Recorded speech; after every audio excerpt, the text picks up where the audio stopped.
ჩვენ ჩავარდებით ქართველები რაღაცა სასოწარკვეთილებაში ყველაფერი დაიკარგა, ყველა ღირებულება დაიკარგა, ყველაფერი წყალში ჩაიყარა. როგორ არ გვეშველება, თუნდაც თქვენ ორი ადამიანი და თქვენი ოჯახები რო არსებობს და კიდე ბევრი რაც მე მინახავს, ხო?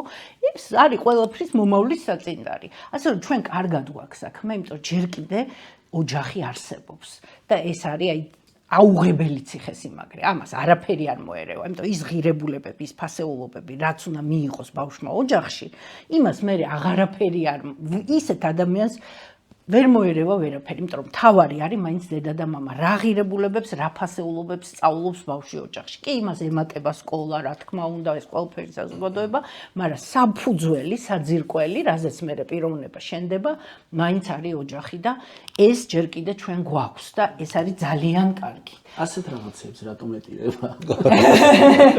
ხო, უნდა გვეტირებოდეს ნამდვილად. დიდი მადლობა ამ სიტყვებისთვის. ჩვენი მიზანიც ახლა როგორი ამბიციური ნათქვამიც არ უნდა გამომივიდეს, მამების დროს მიზანიც ეს არის, რომ იმ თავარ ფასეულობაზე ვისაუბროთ, რომელსაც ქვია ოჯახი. კი. შვილების აღზრდა. ნამდვილად. კი ბატონო.